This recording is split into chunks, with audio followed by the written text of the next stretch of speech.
Hi friends, ഇന്ന് അടിപൊളി കക്ക ഇറച്ചി തോരനാണ് ഉണ്ടാക്കുന്നത്. അതിനായിട്ട് കക്ക നല്ലോണം വൃത്തിയാക്കി വെച്ചിട്ടുണ്ട്.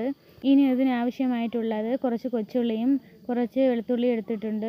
ഇനി ഇതിലേക്ക് കുറച്ച് കാന്താരിയും കൂടി ഇട്ട് കൊടുക്കുന്നുണ്ട്. ഇനി ഇതെല്ലാം കൂടെ നല്ലോണം ഒന്ന് ചതച്ചെടുക്കാം.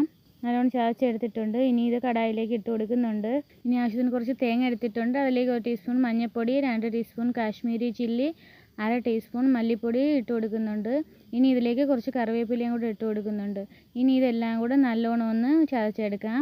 ചതച്ചെടുത്തത് കടായിലേക്ക് ഇട്ട് കൊടുക്കുന്നുണ്ട്. ഇതിലേക്ക് കുറച്ച് തക്കാളി ഇട്ട് കൊടുക്കുന്നുണ്ട്. ആവശ്യത്തിന് കുറച്ച് ഉപ്പ് കൂടെ ചേർത്ത് കൊടുക്കാം. കുറച്ച് കറിവേപ്പിലയും കൂടി ഇട്ട് കൊടുക്കുന്നുണ്ട്. 2 പട്ടയും കൂടി ഇട്ട് കൊടുക്കുന്നുണ്ട്. 1 ടീസ്പൂൺ കുരുമുളക് പൊടി, 1 ടീസ്പൂൺ മസാലപ്പൊടി ചേർത്ത് കൊടുക്കാം. ഇനി ഇതിലേക്ക് കക്ക ഇട്ട് കൊടുക്കുന്നുണ്ട്. ഇനി ഇതെല്ലാം കൂടെ നല്ലോണം ഒന്ന് മിക്സ് ചെയ്ത് കൊടുക്കാം. ഇനി ഇതിലേക്ക് ആവശ്യത്തിനുള്ള വെള്ളം കൂടെ ഒഴിച്ച് അടച്ചു വെച്ചൊന്ന് കുക്ക് ചെയ്തെടുക്കാം.